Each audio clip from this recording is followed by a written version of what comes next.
Let's discuss change. And the reason I say let's discuss change is because A, it's chapter 1 of your book, and what you're talking about is the change that's coming to our industry. And you highlighted just a second ago that the book started pre-COVID, and COVID's just exacerbated the need for it. And I feel like COVID has pushed the world off the edge of the precipice we've been standing on, and it's now where the chips are going to lie. So during that fall, what do we need to be doing to make sure we land on our feet? So opportunity, challenge, both sides of the same coin. Tell me what your thoughts are on the changes that are coming pre-COVID and exacerbated by.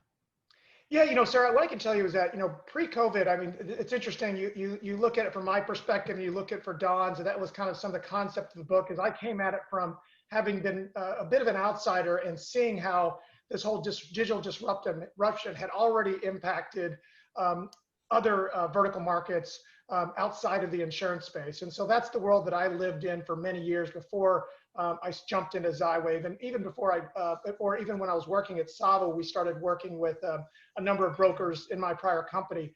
So we saw it happening in other industries and realized it was on the cusp of starting to impact the insurance and the agency space. Don comes at it from, he's been in the insurance agency space for 30 years, and really not much changed until really the last, 5 to 10 years. He started seeing change, and then it really started accelerating the last really 2 to 4 years. And that was pre-COVID. And now with COVID, it really becomes, as I mentioned, a matter of survival. I've had now a chance to talk to hundreds of agency customers. We have, north of 6,000 agency customers. We have all of the top, kind of 100 large agencies as customers. And so I've seen, what small agencies do, what big agencies do, and what medium agencies do. And one common theme in the COVID world is they talk about a V-shaped recovery. I think what we see is a K-shaped recovery.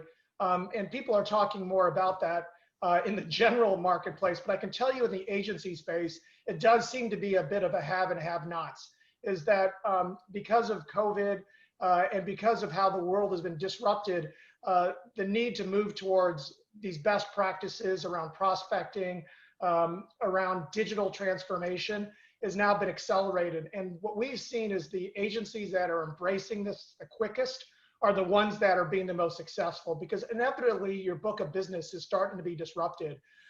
You're starting to lose customers at the low end who are unfortunately maybe going out of business or shrinking. But even at your best customers are now under siege. You have other agencies now who are trying to rebuild their book of business. And so now they're trying to go after your top customers. And so that's the world we are in now. It's an incredibly intense and competitive world right now. And the winners are the ones that obviously embrace digital disruption and digital transformation, and embrace many of the marketing and sales techniques, I'm sure, Sarah, that you've spoken to your listeners about.